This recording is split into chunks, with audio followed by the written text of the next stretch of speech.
Welcome to this week's episode of Trista's Plate Story podcast.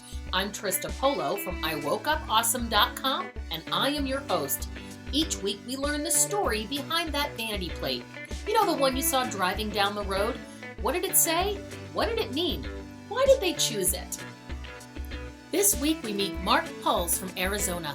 His license plate, Don't Be Evil, has some thought-provoking inspiration behind it. We'll hear Mark's plate story and his journey of self-discovery through the power of neuro-linguistic programming, or NLP. Mark shares the moment he was knocked conscious, inspiring him to explore the intersection of science and spirituality. From there, he launched his podcast, Knocked Conscious, and Beer Googles, another podcast he has, both with his longtime friend Chris. We'll meet Chris, also a vanity plate owner, on a future episode. For now, let's go chat with Mark and hear his story. Welcome to this week's episode of Trista's Plate Story podcast. I have Mark Puls with us. He is from Arizona. His plate is DNTBEVL, which I might not have been able to figure out on my own. Welcome, Mark. Hi, how are you? Great. So what is your plate? What does that spell out? Well, basically it's don't be evil. Don't be evil. I mean, I think that's good advice for everybody, but tell us the story behind why you chose it. Well, what's great about it is Arizona, we're only allowed 7. So I tried to remove all of the vowels, and that's why it's confusing, because it looks like DNTB and then VL. Like, what's don't be VL? So it's don't be evil, though. So what's been going on is I've been on a kind of a 5-year spiritually journey and trying to uncover a lot of things that we don't know about. Things are hidden from us and obviously, buried. So we're being distracted from real problems and whatnot. And this happens to deal with Google. So Google, back in like 2000, 2001, they say as early as 1999, it's still actually kind of a urban legend how it came to be, but they decided to put the clause "don't be evil" into their vocabulary, into their like mission statement. Okay. And what it was almost like, hey, we're going to do it this way because don't be evil just sounds like a good thing. And what was funny about it is my co-host Chris, who you'll meet later, he has a phrase, don't be a part of the male anatomy. Don't be a specific part of the male anatomy. Don't be a. So it kind of resonated with that. So I just saw that, and then I saw that Google removed "don't be evil" from their mission statement. And recently I've had some challenges with Google, as have many content providers, where certain opinions are held down, and there's this thing called shadow banning, for example. Shadow banning is where you don't show up on searches, but they don't actually tell you that you don't show up on searches. So it's kind of like an invisible block on your account, because they can rewrite algorithms that circumvent a specific political thought or political idea. They can, anyone who has that could be circumvented, and they can, do whatever they want. And I looked at their. Sorry, can you give me an example of one that you're aware of that they do this with? Just because I'm not familiar with it.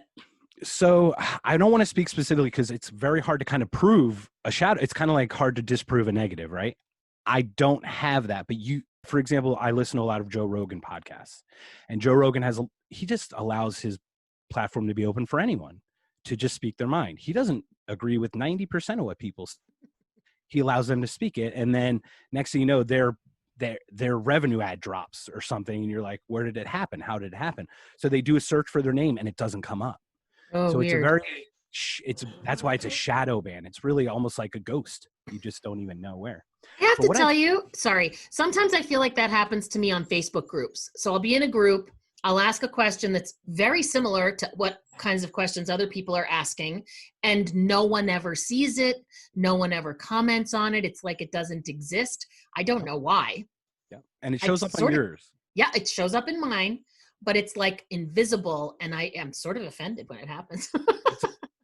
As well, you should be. Now, I understand business. I'm a capitalist, conservative person fiscally. I believe in capitalism. I believe that the market will shake itself out. If somebody doesn't want to watch your show, the ad revenue drops because people just stop watching, not because of an agenda, for example. The problem is with the internet's kind of a natural monopoly. Like you can't go in your backyard and drill for oil, or you can't make your own electricity technically, right? I mean, you kind of need to be part of a natural monopolies such as internet, oil, and electricity. Water and sewer is a natural monopoly. It's not like we're going to dig our own sewer from our house, right? But the problem is this is a natural monopoly owned by a company. So either we should open up to all or just not be part of this thing. That we've allowed private companies. Google obviously owns YouTube as well, but you've got Facebook, to your point. All these different companies that are utilizing our expression, right? Our way to express. They're saying, "Oh yeah, this is an open platform for everyone," and then they deny you. Know it. Meanwhile, they're capitalizing on your data because if you click on something, they sell your data like it's currency. So what I found interesting about the Don't Be Evil, I went on the wiki page, and the gentleman who created Gmail, his name's Paul Buchheit. There's another German name for you. But this is his exact quote. I love it. He said he wanted something that once you put it in there would be hard to take out, adding that the slogan was also a bit of a jab at a lot of the other companies, especially our competitors, who at the time, in our opinion, were kind of exploiting the users to some extent. So he said two things. One, I want to put something in you couldn't take out. They removed it.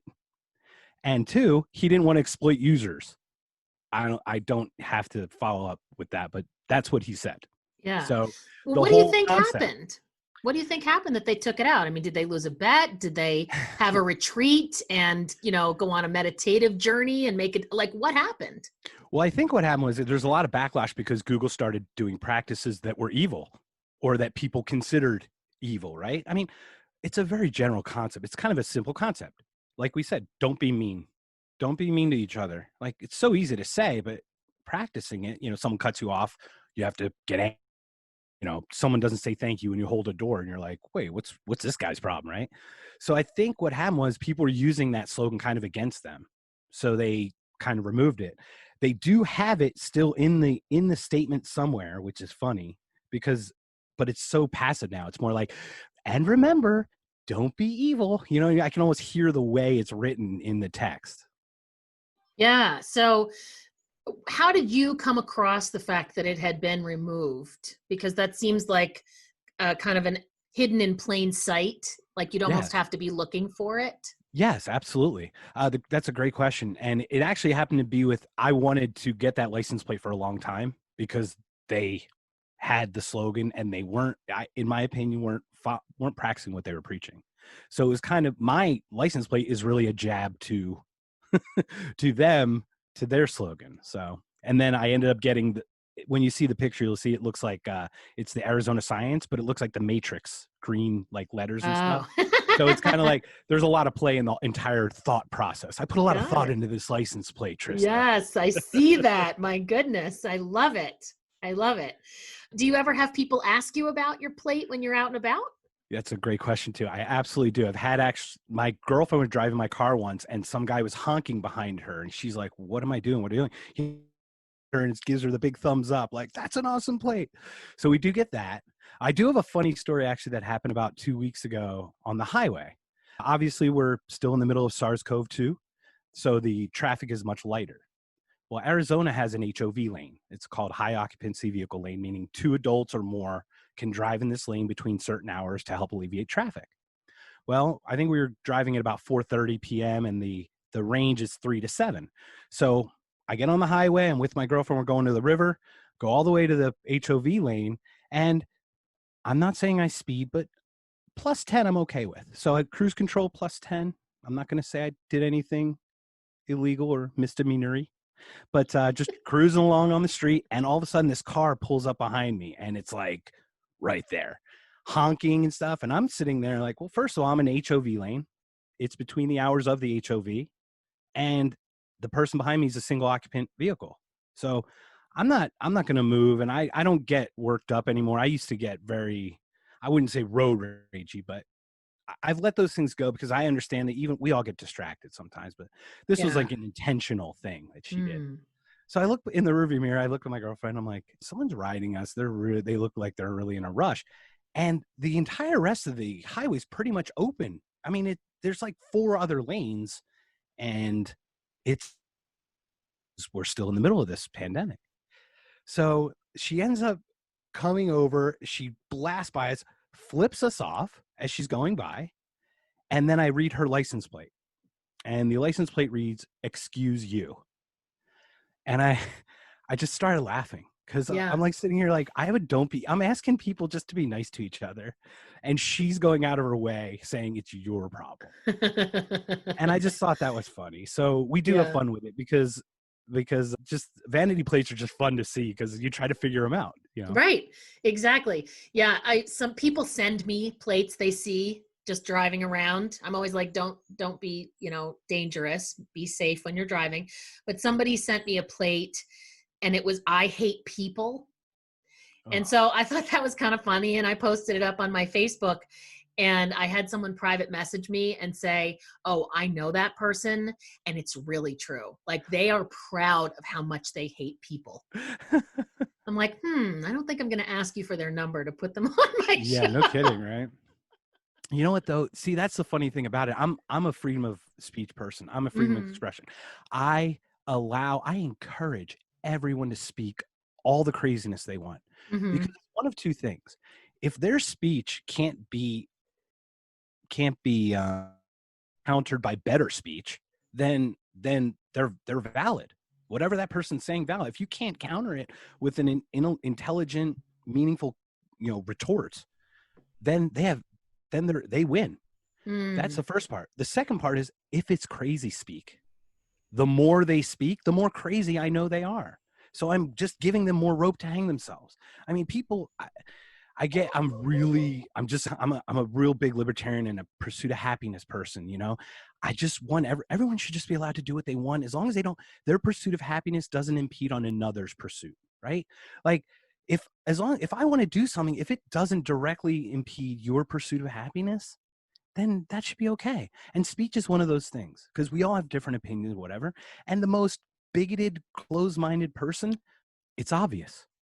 And I love people who are like, why are you giving them a platform to speak their mind? I'm like, you obviously know they're crazy. I'm showing you how crazy they are to avoid that, not to encourage it. I'm not, just because I have someone on a show I don't agree with, I don't agree with every opinion that comes up on the show. Yeah. I don't know how I feel about that. I see where you're coming from, and I agree with the theory about it. And yet, I guess I have a resistance, which is all on me, to giving that platform power. Yeah, Because absolutely. there are some pretty mean, nasty people out there There that are. are absolutely convinced that they are right. Yes. And, just to give them more, I feel like it fuels their flame. Yeah, I totally understand that. Yeah. But we can agree to But that's the maybe, point is we can have different opinions about yeah, what it is, disagree right? about it. Because Yeah. like, I just go back to the Constitution, and it sounds crazy, but it's one of those things like your right to speech is protected. Your right to be offended is not. It is not an explicitly protected right. Now, it's my duty as a human on this earth to not be evil, right? And to try not to offend, right? I mean, that's my goal as having that freedom of speech. There is a little of a responsibility on our end. But at the same point, I'm a comedian. I make a lot of jokes, and I have many inappropriate jokes. They're all in fun. They're not to hurt. The intent is humor. I miss the mark sometimes. I offend people sometimes, but the intent isn't, it doesn't have the evil intent behind it. But Yeah, that I makes totally sense. get your point. That makes sense. And I think that you are only able to see where the line is when you get close to it and cross it, and somebody says, "Hey, wait a minute, that offends me." Yes. In a vacuum, I I don't think we would really have as clear a picture of it. You're absolutely right. We say everything. Yeah, and I Yeah. think that what's really great about what's happening right now is people are starting to really feel free to stand up and say, that offends me. I'm not okay with that. Because I think for a long time, it didn't feel safe or like Yes. there was a platform. So I'm happy that there is a platform now for people to stand up and say, that's not okay with me. Right. Because I'm seeing that a lot more. And that's a great thing. And the problem that, I don't know if problem's the right word, but the challenge I would think from the history would be generally vocal opposition is followed by violence, some sort of physical act. It's not just speech. Mine is purely about speech. You can be 2 feet from me and say, I am completely offended and you offend me. And you have every right to do that. As long as we don't hurt each other, as long as it doesn't come to a violent thing. So you said something toward the beginning of our conversation. You said that you've been on this 5-year journey. And I'd love to hear a little more detail about that. Yeah. So we talked about that briefly before. So I was in a really dark place in my life. I was having suicidal ideations and I really I didn't feel right here.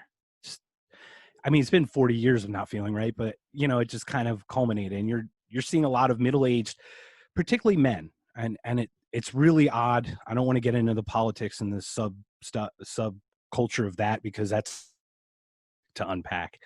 But a lot of men between 35 and 55 are finding themselves lost. It's a statistic. It's a direct statistic. The highest rate of suicide is in that 40-year range. I lost 2 friends to suicide in the last 2 years. We've lost a fraternity brother to suicide. It just happens. It's a really sad thing. Where I was fortunate was a friend of mine who is a psychic medium. She's an intuitive. She went to see a neurolinguistic programmer. It's called NLP. And it's a type of psychology where they put you in like a hypnosis a little bit or just a meditative state. And they go back into your life and go and look for those triggers that cause blockages in your life. And that's where I felt. I felt stuck. I felt honestly hopeless. I was ready to go. I didn't care. But this person recommended this man to me. So I'm like, you know what? I can go for a half hour and just see how much, how this is not going to help me. Right. Right. Debunk it. Like, hey, let me debunk this so I can kill myself. It was almost like that, give it one more shot. Yeah. And I'll be honest, it wasn't that close. I wasn't holding gun to my head. It wasn't loaded gun to head or handful of pills in my hand. But it was, I was planning. I definitely It was wanted like to a persistence. Yeah. I mean, my running joke, I used food as my crutch, and I want to die before John Candy at 43. I was just going to eat myself to death. That's what I'm like, I'll have a heart attack at 40. I'll be fine. But then 40 came and I didn't. So I was like, what the heck? What the heck's going on now? So my suicidal plans just went all up in smoke. So disgusting. So it's terrible. It's terrible when you can't meet your goals. I know I'm such a quitter. It's like people who stop smoking, quitters. So this gentleman's a very interesting guy. His name is Jeffrey Daines. So I walk into his office and I go into his little breakout room where there's just, a couch and a chair. Room, and just the way I'm looking around the room, he looks at me, and I felt different my whole life. I just have. I can't explain that. A lot of people do. They just don't understand. Like, I don't feel 100% human.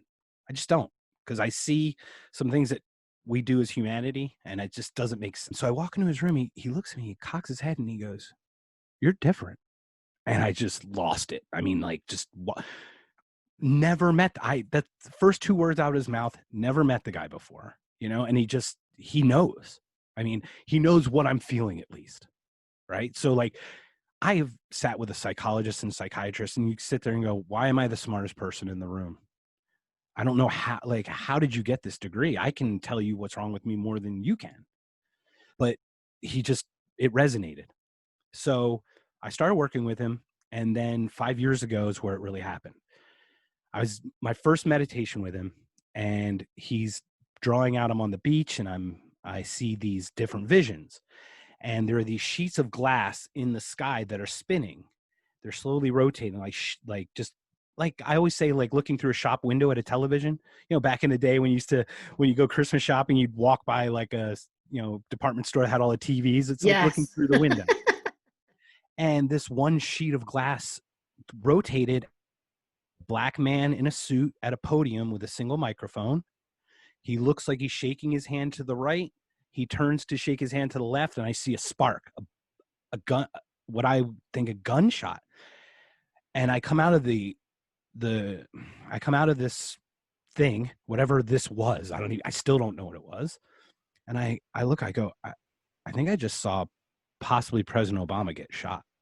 And my subconscious fills in black man in a suit at a podium. President Obama's a president at the time. It makes sense. The subconscious would fill in the face, right?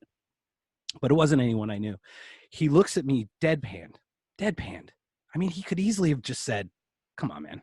He goes, that either did happen somewhere, another dimension possibly, or it's going to happen. And that was a Thursday. The next Wednesday, and you can look all this up, and I even have the video footage of what I found after the fact, but Clementa Pinckney was a pastor at the church in South Carolina with, I don't even want to say the person who did its name. That's where I'll draw the line, but there was a white supremacist walked in and shot 8 or 9 people in a church in South Carolina. And that was a Wednesday, and I had another therapy.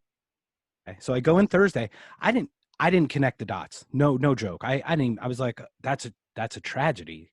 So we start sitting there, and he goes, hey, did you hear what happened yesterday? And he goes, that's what you saw. And it hit, like it was, but I knew, like, I just knew that is what I saw. So I looked at archive footage, and there's a footage of Clementa Pinckney in the state Senate in 2015 in April, because this happened, I think, in May or June. And it's him having a speech at the state Senate. He's behind a podium with a single microphone. He has this mannerism where he looks to the right and he opens his hand like he's shaking a hand. And he brings his hand over to his right, and it looks like he's shaking his hand. It's like, I just froze. Watching that video, that's exactly what I saw. I mean, I explained it. I wish I recorded the session, because absolutely happened. Yeah. So after that, it just opened up. I say something, boom, it happens here. But that's what it started for me. So I just went down the spiritual run, and I can't put it back in the box. I can't put the toothpaste back in the tube. I mean, you're a pretty pragmatic guy. You're a libertarian, as you shared. And now you're telling me that you have like psychic abilities. That doesn't jive for me to have a person with both sides of that. How do you put that together in your head that both are workable?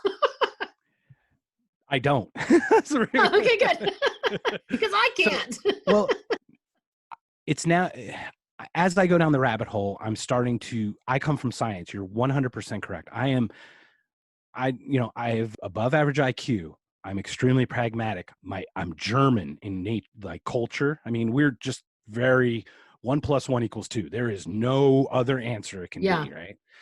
So it's a struggle, but I think what happened to me is I am here to help bridge that gap between the two. People in spirit just accept. You've interviewed some spiritual people, I'm sure, and psychics and whatnot. They just go, oh yeah, I just have this. And they just fully accept. Right. And then you've got science people who just deny it wholeheartedly, because like, that is ridiculous. If you can't measure it, see it, and taste it, then it's not real. So you've got these extremes, right? You got these extremes on the side. And now with this quantum, we're starting to talk about quantum mechanics and quantum entanglement and all these things. And I have this, it's not even a theory because I can't test it.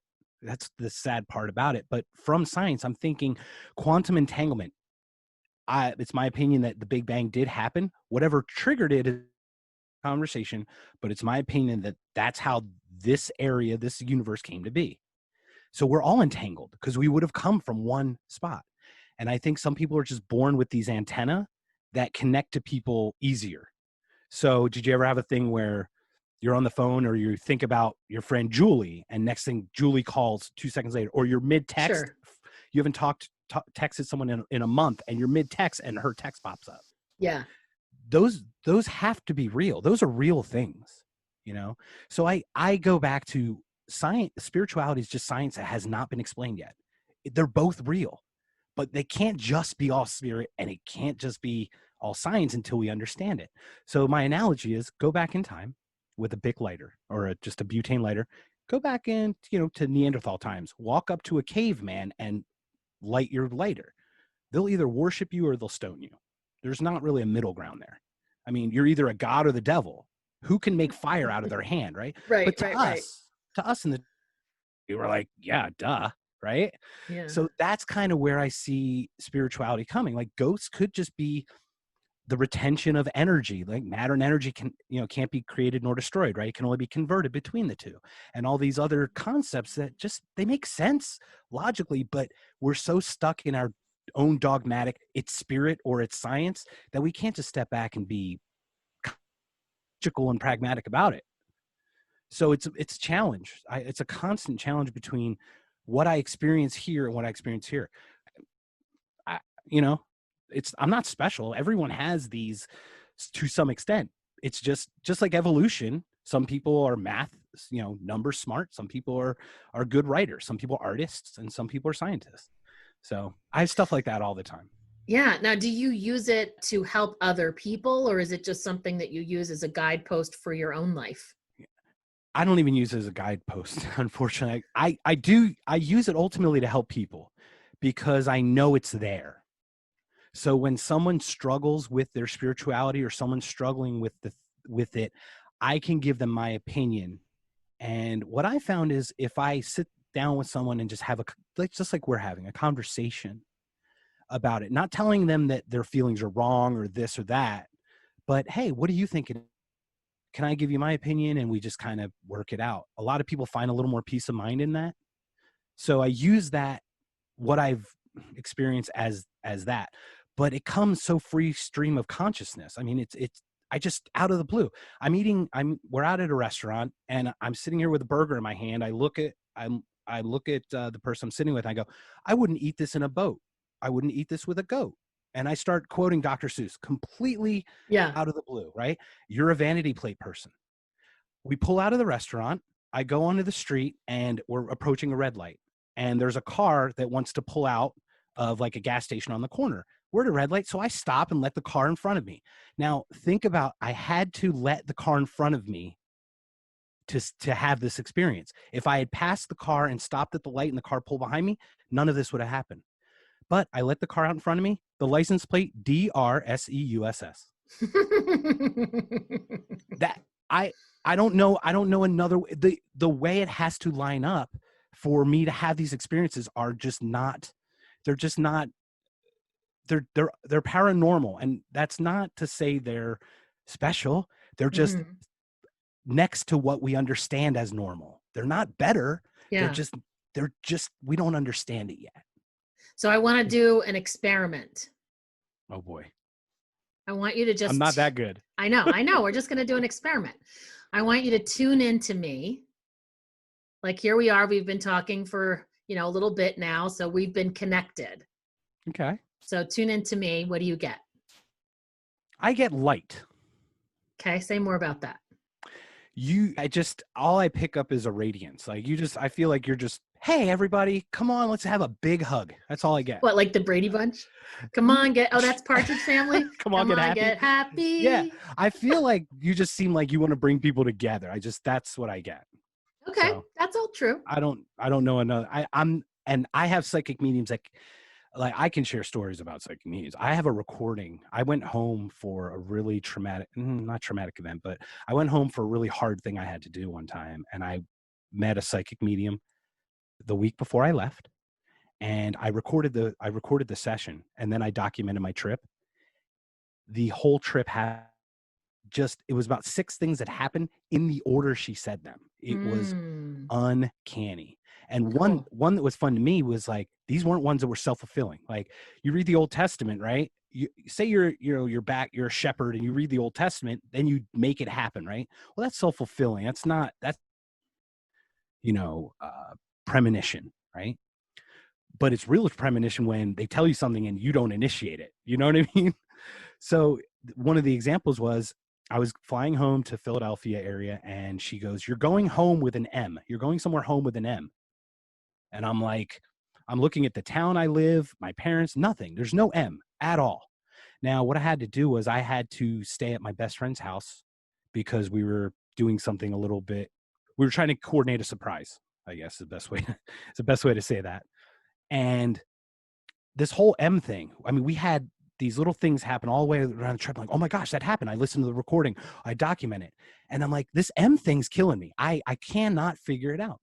It's the last day at my friend's house, my parents' friend's house. And I leave. I go to close the door behind me and I look at their welcome mat and there's a big M on the welcome mat and it's their last name. Now, before we even left for the trip, I didn't know where I was staying. I didn't know any of this stuff. And it's their last name. And she said the whole time, you're going home with an M. And I'm like, so I went back to her and I said, when you said that, what did you say? I took a picture of the door with the mat and she goes, I see a door and I see an M on it. She just draws an M and I go, like this? Ta-da! Yes. It's crazy. I mean, it's unbelievable. So one of what I call my gifts, and not this person, I'm not Professor X, but I am that type to bring us together. I tend to pick up on people's abilities. It's almost like I sense their ability and then I bring them into the fold in some way. Yeah. So it's kind of like that. I don't have necessarily as much of the stuff, even though there's some, but it's a lot more of the community of. Got it. Because very cool. The truth is, spirit, psychic mediums and rocket scientists do not generally get along. True. That's it's true. One of those things. So I'm a rocket scientist. Well, I'm not a rocket scientist. I have friends who are, but I'm close without having that. But I also have the spirit stuff. Yeah. So I kind of bridge it. And you have a podcast. Is that what your podcast is about? Your Knocked Conscious podcast? Yes. Tell us about the podcast. Thank you. So it's called Knocked Conscious. I actually have two of them. One's called Knocked Conscious. And the reason for that was when I had that experience 5 years ago, it was like a 2x4 just whacked me across the head and my eyes went open. Like, I'm not talking about woke culture, right? But I'm talking about being shaken to see things, to experience, right? Now I've been awoken, more like shaken awake, right? There's an old Native American saying is you can't wake someone who's pretending to sleep. And I'm starting to see that humanity is distracted in so many different ways with family and home and work and debt, right? All these things. We have to work to make money, so we pay off this thing to somebody else and whatever. We're sleeping. We're sleeping as a whole because we're allowing ourselves to sleep, right? We're allowing ourselves to be distracted by soccer practice and by having to have dinner on the table by 6 and these other things that get us in our lives. So these are things that culturally have been built in our civilization that we now think we can live without. So it's very important to kind of just wake up a little bit. I'm not talking about social justice warrior stuff. I'm talking about just opening your eyes and questioning things. So Knocked Conscious is like my more serious podcast. We do talk about conspiracy theories because these are real and there have been some crazy ones. We talk about the moon landing. We can talk about it in a fun way. Did it really happen or didn't it? But then we also did one on the Catholic Church. We did 2-part documentary. My co-host Chris and I, we had a fraternity brother who passed away 4 years ago, I believe it was. And he had an experience with the Catholic Church, and it was our way of honoring him. Yeah. But it was harsh. I mean, the stuff that was shared was not easy. And these are difficult conversations to have. So I like to have topics that are just different, but serious. I also have a second podcast. My co-host Chris, he and I have known each other for 25 years probably now. Oh, cool. And it's called Beer Googles. So it's kind of a spoof, obviously, if you hear the name, but it has an extra G in there. So it's not the same. So it's BEERGOOGLES. Like, got it. If you ever heard the term beer goggles, yeah, like you get drunk and then you see someone who looks attractive, right? Right. Well, it's a spoof on that. So what it is we just get drunk and look up random stuff on the internet. So we just look up. So we have a bunch of like little topics. Like we did misophonia, and we did like just like what are your top favorite movie scenes, or what 3 songs that define the 1980s, things like that. So just have fun and banter with that. So that's my jokey side. I'm raw. I'm very offensive on that site, but I make it very clear to the audience that they're 2 separate parts of my personality. And the funny thing is a lot of people have a podcast. So they're speaking on this with this face, and then they do something over here that's not in line with this, and everybody attacks them for that, right? So I figured, why not just have both ends of it? I'm going to have a complete serious one and a complete funny one to show you that I am not here to be mean. It's just fun. You're So yin and yang. Right. So I can't be held to the fire for that, you know? And it's kind of, I'm not a comedian, but I like to make jokes and be light. I'm not Joe Rogan. Joe Rogan's hilarious. I am not close to that. But I like to make funny jokes. Like, and if someone is offended, and I will say this always, I never apologize for what I say. I do apologize if my words hurt someone, I will personally and address it at that point. Yeah. But I won't apologize for what I say. And I will say this, I don't wish harm on anyone. I don't wish harm on anyone. I'm clear about that. Yeah. If we can't laugh, though, if we just can't laugh about, because everything, I mean, we're all going to not be here at some point physically, our vessel for sure. Right. But honestly, if the spirit soul thing, if that energy, the occupant of our vessel is forever, then like what's a joke in this physical form for 100 years, right? We're going to be in this thing for 100 years tops. And then we're going to be something else, right? Or whatever, however, whatever your belief system is. Yeah. So, yeah. Yeah. And on that note, I'm going to turn the tables and ask you, as I always do at the end of an episode, what's one question that you have that you'd like to ask me? You mentioned podcasts. What's your favorite podcast you get to listen to? I really love The Nod. The Nod. Okay. And it was recommended when everything was coming up in June about Black Lives Matter. And somebody said, what are your favorite podcasts that are hosted by people of color? And there was a whole list, and I clicked through them. What I do with podcasts is, because I only listen to things when I'm driving, because if I'm not driving, I'm working or doing something. So I don't have a lot of podcast listening time. So I haven't driven much. But what I do is I'll find a podcast that looks intriguing and I'll subscribe to it so I can find it later. Sure. Yeah. And then I'll just listen to a few episodes and experience it. And I'm only in the first few. Apparently they're having some dispute of owning their content now, which I don't even care about all of that. But I really love the content. It's been on for years. And what's the general gist of it, or what's the subject heading or subject matter? Yeah, they look at how the world looks through the lens of a person of color. That's awesome. Yeah, but we all have our own filters. We do. And they do it in a very cool way. There was one where they actually had a panel. This was like a live recorded show. And again, this is like way early in their library. And it was, did this hurt us or help us? And so then they had examples of different characters in TV shows, or, different societal pop culture things. Well, and then everybody on the panel, who were all people of color, like having a Black bachelorette, did that hurt the Black culture or help it? Was one of the examples. And so everybody decided they all had different answers, which I've also found fascinating, because everybody on the panel, it was the two hosts of the show, and I'm sorry, I don't remember their names, and like three other people, I think. And they were all people of color. And so they were answering like, did this hurt our culture or help our culture? I really enjoy it. It's such a good education for me, because I had a conversation with, when this whole Black Lives Matter thing was going on, of course, we all had very deep feelings about it from our own perspective. And I was on a call with a bunch of people, and this was kind of, an elephant in the room. And I said, we said, let's just talk about it. Like, what's everybody going through, even though it was an accountability group for our work. And some of the people were people of color, and they shared like their fear growing up and how they train their kids to handle interactions with police officers. And I was like, what is happening right now? Like, I had no understanding.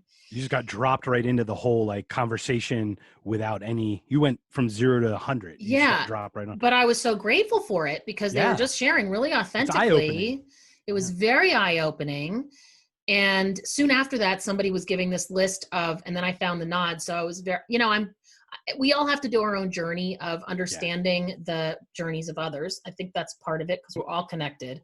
We are all connected. They're absolutely, if the theory of the Big Bang is correct, let's just go right there. We're all from one. I mean, Yeah. one, you can replace it with God or source or creator, whatever you want, but it is, I actually don't even use God anymore. I actually use the phrase, the place from which everything came, Okay. because no one argues Yeah. about the place from which everything came.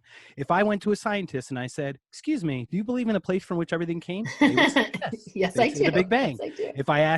If I ask the most devout Christian or, whoever, what do you believe in a place from which everything came? Yes, it's God, right? And everybody's different. Yeah. I like that. I like Yeah. that.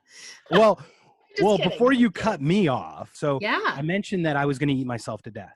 About 2003, I think I tipped the scales at 297 pounds. And how tall are you? I'm only 5'8". Okay, yeah. And there's pictures of me that I can't even recognize myself. And it's my whole life, I had a really bad car accident at 13, and that actually triggered a lot of the weight gain because I was an athlete at some point. I gained 70 pounds in 2 years, and then it just went downhill from there. But it was all this emotional stuff from the things I hadn't addressed yet, honest. I don't diet. I don't exercise. I'm not focused on anything with weight, and I'm 210 pounds. So it's unbelievable. I can only say this to your audiences: whoever it is with whom you resonate, get help, ask for help, because you can't do it yourself, first of all. And people who think they can, it's an uphill battle. You'll never win. If you sat and if you're an alcoholic and stared at a vodka bottle, you're going to lose that fight. It doesn't walk away, and you can't help but reach for it. You just can't. It's just my opinion on that. But get help, because once you address things, you'd be surprised. I mean, I forgot how easy it was. I don't even think about it. And I don't get on the scale very often. I'm like, how did I lose weight? I went on a trip to Philadelphia where all I ate was pizza, cheesesteaks, and whatever. But somehow I didn't eat the volume that I normally just shove my emotions down my throat, right? I lost weight on a trip that was designed to go to eat. So right. I don't know how that happened. That's take amazing. it. So it really is due. You all have the strength to ask for help. Everyone has that strength to ask for help. And that's the biggest takeaway I have because NLP, psychology, psychiatry, it doesn't matter who it is. It doesn't matter if it's your best friend, but ask for help, because people will help if you ask them. Especially that is great advice and a great place for us to end on. So thank you for putting that in and making sure that we talked about that. And I want to thank you so much for being on and sharing your experiences. You got pretty vulnerable and authentic on here for sure. And I'm really grateful that you were willing to share in hopes that it helps someone else. Thank you so much, Trista, for having me. And I'm very excited to have you on our 2 podcasts very shortly. What? I'll see you there. You! All right. Thank you for joining us for this week's episode of Trista's Plate Story Podcast. Please subscribe to Trista's Plate Story Podcast to get the story behind all those vanity plates driving with you on the road. And if you would like to nominate the owner of a license plate, including you, or visit any of our partners and sponsors, come and see us at PL8STORY.com. That's PL8STORY.com, and give us the details. If you enjoyed this episode, please drop a review and give us a share. I'm Trista Polo, wishing you well on the road to your next adventure.